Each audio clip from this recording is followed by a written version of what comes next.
Today, I'm talking about Matilda, written by Roald Dahl in 1988 and the 1996 movie adaptation starring and directed by Danny DeVito.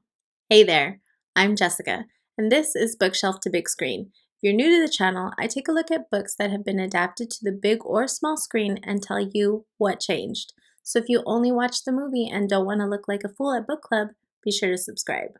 The story follows a remarkable little girl named Matilda, who is unusually brilliant and doesn't seem to quite fit in with her family. She finds refuge in books and later at school, where she meets a teacher who helps her realize her full potential. This is a wonderful adaptation because it follows the book very closely, so let's get into it. Both the book and movie start with the narrator talking about how all kids are different and that most parents are over the moon for their kids. Mr. and Mrs. Wormwood are not those kind of parents. Matilda's brother went to school, her dad went to work, and her mom would leave to play bingo, leaving Matilda alone all day. One small difference here is that the book specifically says that by 1.5, Matilda's speech was perfect, with a great vocabulary. By 3, she had taught herself to read, and by 4, she could read very well, and this was when she wanted a book. In the movie, we only see baby Matilda writing her name in her food, and then the narrator says that by the time she was 2, she had learned to take care of herself. When Matilda's dad refuses to buy her a book, she takes herself to the library. After she reads all the children's books, the librarian tells her that she could get a library card and take books home to read. One thing I like about the book is that it gives us a list of the classics that Matilda has been reading, which isn't important for the movie, but personally, I've always liked knowing which books my favorite characters, or authors by extension, have read, so that I can add any that I haven't read to my personal list. In the movie, Matilda's dad comes home bragging about how much money he made that day. He's giving the details to her brother so that he can add it up, but Matilda easily adds it up in her head. This makes her dad mad, and he calls her a cheater, and then punishes her, saying that when a person is bad, that person must be punished.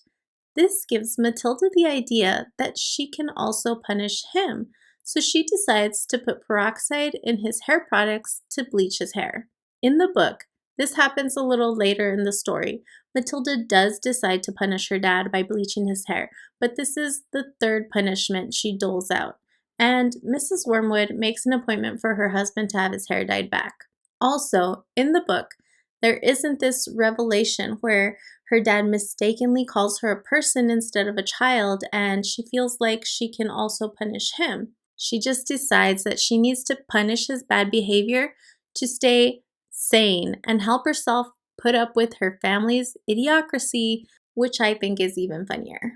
In the movie, Mr. Wormwood takes his kids to work to show them his shady business practices and how he turns a profit. Throughout this, Matilda tells him he's being dishonest. In response, he tells her that he's big, she's small, he's right, she's wrong.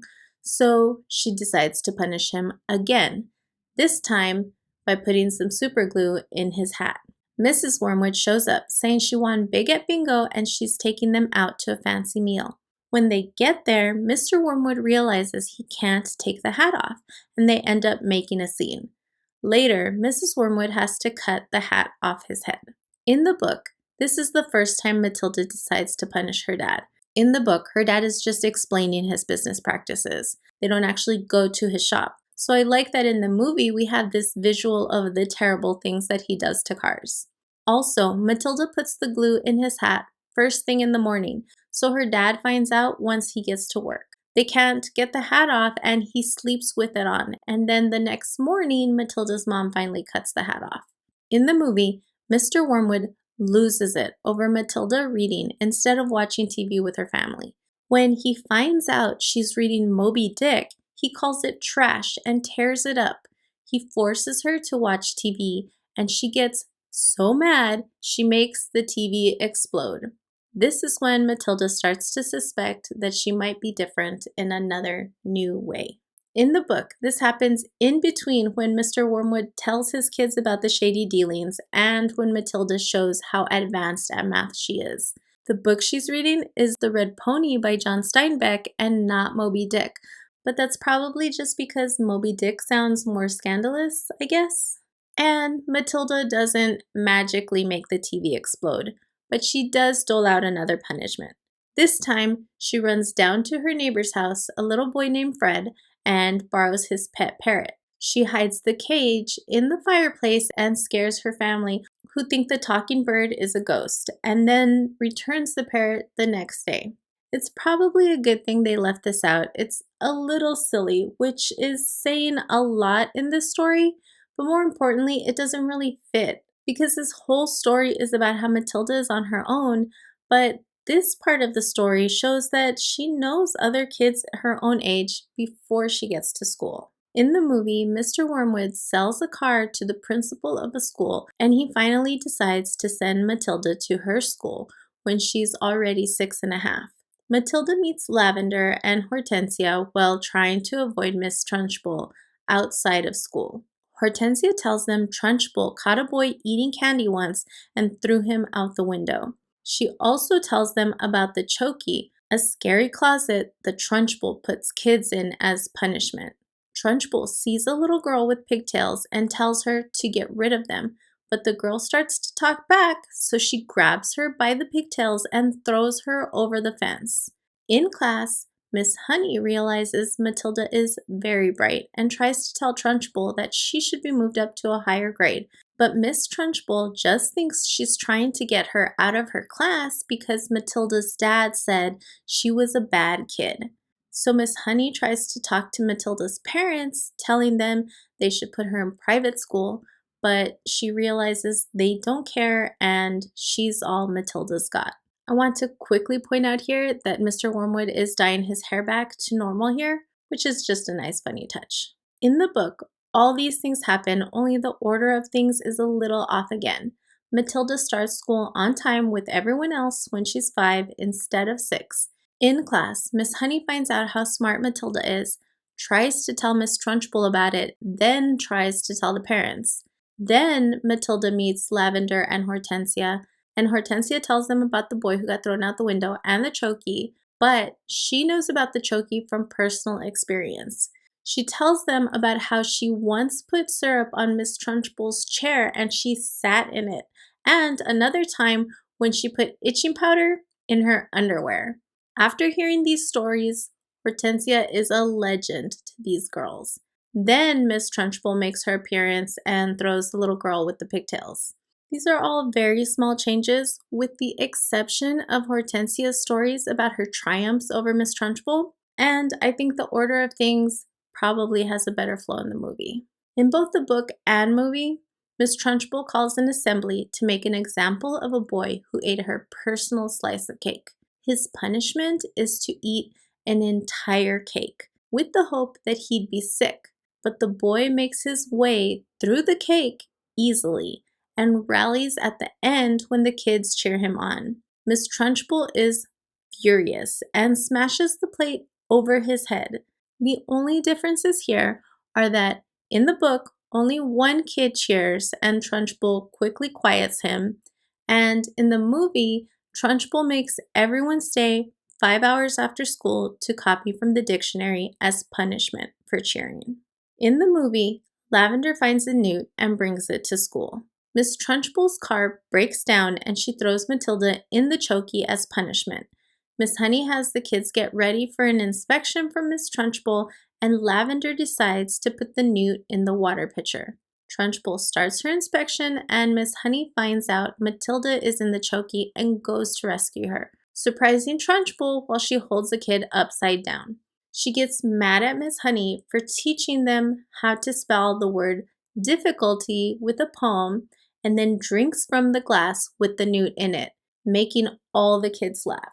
Matilda corrects her, telling her it's a newt, not a snake, but Miss Trunchbull decides to blame the newt on her. When Matilda says she didn't do it, Miss Trunchbull says she's going to punish her anyway. Matilda gets so mad, she makes the glass spill on Miss Trunchbull. Afterwards, Matilda confesses to Miss Honey that she was the one who made the glass tip over and tries to show her, but she's unable to do it again. In the book, Lavender is inspired by Hortensia, and she gets the newt on purpose, knowing she'll have the opportunity to put it in Trunchbull's water pitcher. Trunchbull picks on several kids, making one stand on one foot in the corner, picking another one up by his hair, and picking the last one up by his ears.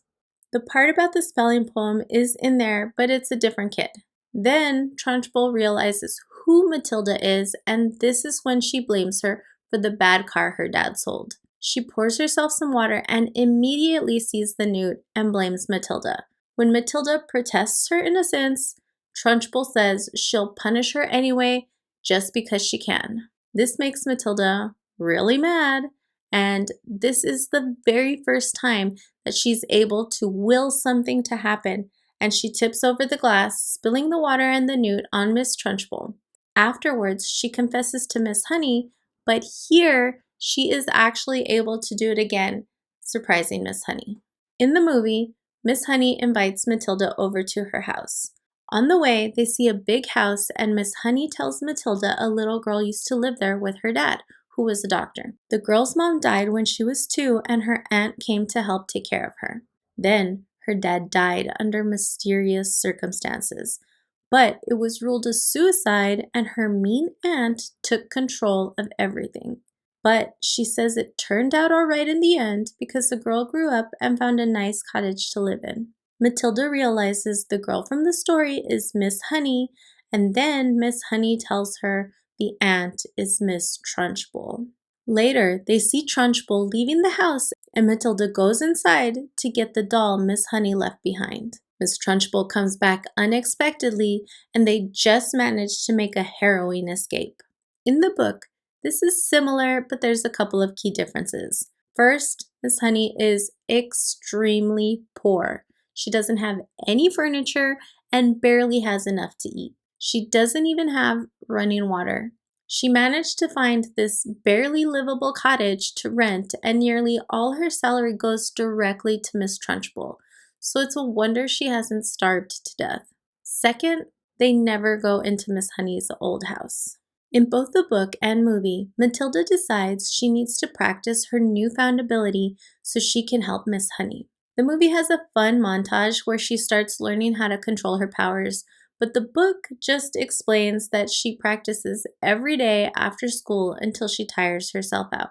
In the movie, Matilda goes back to Miss Honey's old house to get Miss Honey's doll and scare Miss Trunchbull out of the house. She almost succeeds, but Trunchbull finds Matilda's ribbon and comes back to her senses. The next day, Trunchbull says she's going to teach the class a lesson. She reveals she knows Matilda was at her house, and Miss Honey tries to cover for her, but she's not convinced. Then, the chalk starts writing a message from Miss Honey's dad telling Trunchbull to give back the estate to his daughter.